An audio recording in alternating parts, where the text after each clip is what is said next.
জীবনে যদি অনেক নামাজ কাজা হয়ে যায়, অনেক ওয়াক্ত, অনেক বছর পর্যন্ত আপনি নামাজ আদায় করেন নাই, কিন্তু এখন আপনি নামাজটা আদায় করতে চান, এই নামাজ কত কাজা হয়েছে আপনার কোনো হিসাবও নাই, তাহলে আপনি কিভাবে নামাজটা আদায় করবেন? এই বিষয়টা নিয়ে আমি আপনাদেরকে ক্লিয়ার করতে চাই। অনেকেই প্রশ্ন করে, হুজুর আমার শরীয়তের হুকুম যখন আমার উপরে জারি হয়েছে তখন থেকে আমি 2 বছর 5 বছর 7 বছর আমি নামাজ আদায় করি নাই, কিন্তু আলহামদুলিল্লাহ এখন আল্লাহ পাক আমাকে কবুল করেছে, এখন আমি নামাজটা আদায় করি, এবং অতীত জীবনে নামাজ কাজা করার কারণে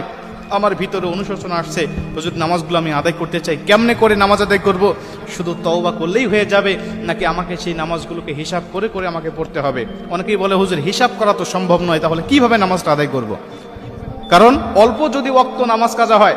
যেমন আজকে আপনি 2 ওয়াক্ত নামাজ কাজা করেছেন, আসর এবং মাগরিবের নামাজ আপনি আদায় করেন নাই, এশার নামাজের সময় আপনার স্মরণ হয়েছে বা আপনি অবসর হয়েছেন, ব্যস্ততা আপনার কমেছে, আপনি এখন কাজা নামাজটা আদায় করবেন, হিসাব করে আপনি এশার নামাজের আগে আসরের নামাজের 4 রাকাত আপনি কাজা নামাজ আদায় করলেন, মাগরিবের 3 রাকাত করলেন, তারপর ঈশার নামাজের নামাজটা